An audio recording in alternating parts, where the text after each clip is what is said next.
Halo, selamat pagi anak-anak hebat. Salam sehat dan tetap semangat ya. Tuhan berkati. Oke, hari ini Miss Sena akan menjelaskan kaitan dengan pembelajaran anak-anak. Sekarang kita sudah masuk di subtema 3. Hampir habis ya, hampir selesai. Anak-anak bisa lihat di buku. Anak-anak bisa buka buku subtema 3. Kita akan belajar tentang tumbuhan. Ya, tumbuhan yang ada di sekitar kita. Anak-anak lihat di sini, ya. Jadi sudah masuk di subtema 3. Nah, kita akan pelajari satu persatu ya. Anak-anak buka di halaman 91. Kita lihat di halaman 91. Kita akan pelajari tumbuhan dapat dikelompokkan menjadi beberapa bagian. Ada tumbuhan yang ukurannya pendek, ada yang ukurannya sedang, ada ukurannya tinggi. Jadi setiap pohon itu berbeda-beda sesuai dengan ukurannya. Kalau sesuai dengan ukuran otomatis pendek, sedang, dan tinggi. Nah, tumbuhan yang pendek dan tidak mempunyai kayu itu yang disebut dengan herba. Ya, tumbuhan pendek kemudian dia tidak mempunyai kayu. Itu yang disebut dengan herba. Contoh tumbuhan apa? Rumput dan bunga matahari. Anak-anak bisa lihat ya, kalau rumput biasanya dia tidak sampai ukurannya sedang, tapi dia pendek. Makanya tumbuhan misalnya rumput dan bunga matahari itu disebut dengan herba. Yang kedua, kita lihat tumbuhan yang ukurannya sedang. Tumbuhan yang ukurannya sedang, dia memiliki batang yang berkayu dan keras. Nah, tumbuhan semak disebut juga tanaman perdu. Jadi, contoh tumbuhan semak adalah bunga mawar, jeruk, ada delima, ya. Jadi tumbuhan-tumbuhan ini memiliki batang berkayu dan keras. Tumbuhan yang ukurannya sedang ya. Yang ketiga, tumbuhan yang ukurannya tinggi yang biasanya kita sebut dengan pohon. Pohon biasanya berumur panjang.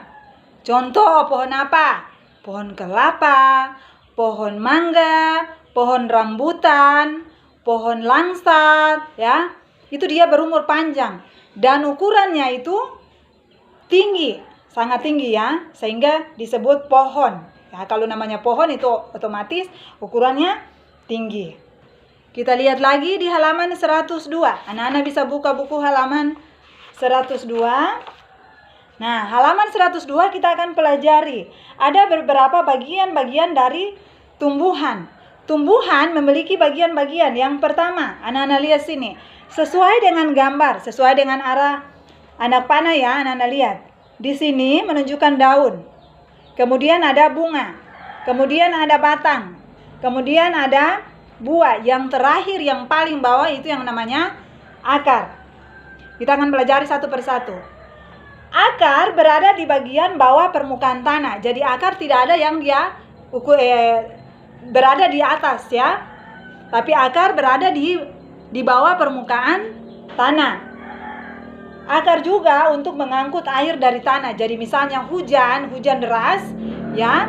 Kalau kita menanam banyak pohon atau banyak tanaman, itu air dia masuk ke tanah dan diserap oleh akar-akar pohon tersebut, sehingga tidak bisa menghasilkan atau menyebabkan banjir. Jadi kadang-kadang kalau misalnya di kota-kota besar mereka sudah tebang semua pohon-pohon, kenapa sering terjadi banjir? Karena tidak ada pohon-pohon yang bisa menahan akar ya, sehingga akar itu bisa menyerap air sehingga tidak terjadi banjir.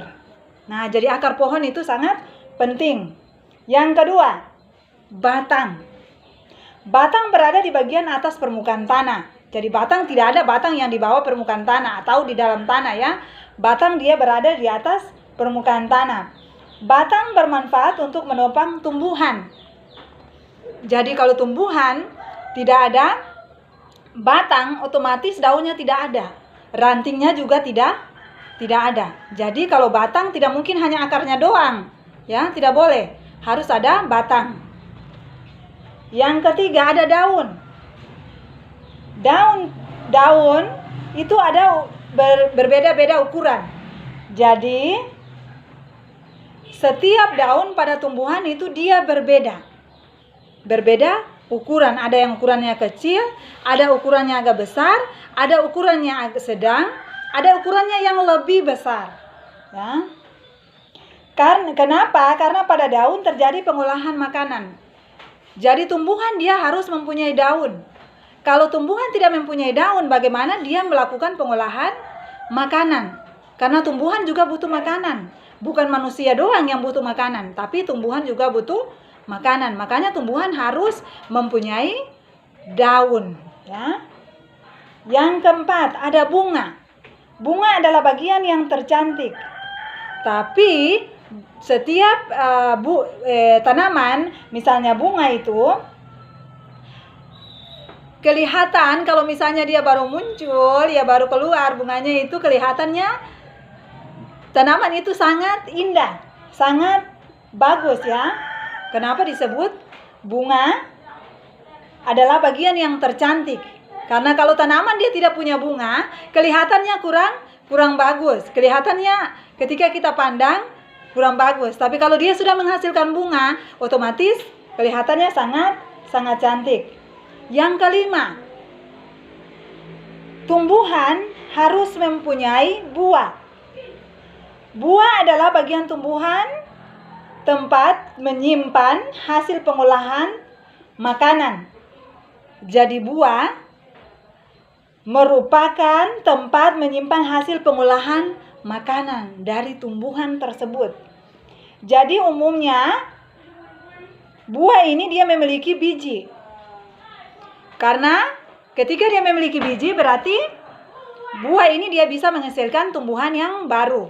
Jadi biasanya kalau kita tanam, kita harus ambil bijinya baru kita tanam. Nah, setelah kita tanam baru dia bisa bertumbuh. Ya, seperti itu ya anak-anak. Oke, kita lihat lagi di halaman 105. Anak-anak lihat di halaman 105 ini pembelajaran matematika. Kita akan belajar bagaimana anak-anak menghitung satuan kilogram. Anak-anak lihat di sini dulu, halaman 95. Di halaman 95, di sini ada beberapa satuan. Jadi anak-anak bisa lihat ya, perhitungan satuan berat. Jadi beratnya, kalau perhitungan satuan berat, itu dia pakai kilogram, gram, dan ons. 1 kilogram sama dengan 1000 gram. Maaf, Miss Sena tidak jelaskan di papan tulis karena Miss Sena sekarang lagi berada di Ibu. Jadi Miss Sena tidak jelaskan di papan tulis ya. Tapi anak-anak bisa lihat di buku masing-masing ya. Jadi 1 kilogram sama dengan 1000 gram. Berarti kalau 2 kilogram sama dengan 2 kilogram sama dengan berapa gram? Otomatis 2000 gram. 1 kilogram sama dengan 10 ons. Berarti kalau 2 kilogram sama dengan 20 ons. 1 ons sama dengan 100 gram. Berarti kalau 2 ons sama dengan 200 gram.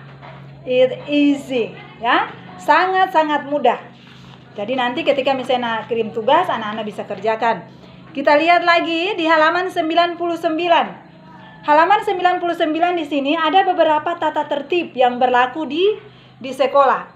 Anak-anak yang pasti ketika datang di sekolah, guru selalu menyampaikan bahwa anak-anak harus menaati tata tertib yang ada di sekolah. Karena sekolah juga punya aturan. Ya, jadi tidak boleh anak-anak seenaknya melakukan apa saja yang anak-anak mau. Ada beberapa aturan yang harus anak-anak patuhi ya di sekolah.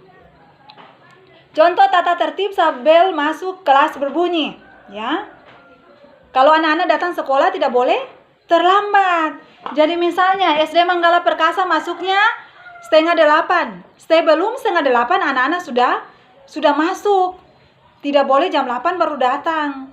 Tidak boleh. Atau ketika anak-anak masuk di perpustakaan, ya, ketika masuk perpustakaan itu tempat kalian bisa belajar atau mencari referensi dari buku-buku yang lain.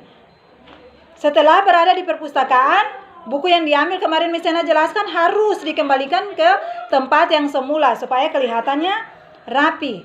Saat kalian ada di kantin, habis makan harus bayar.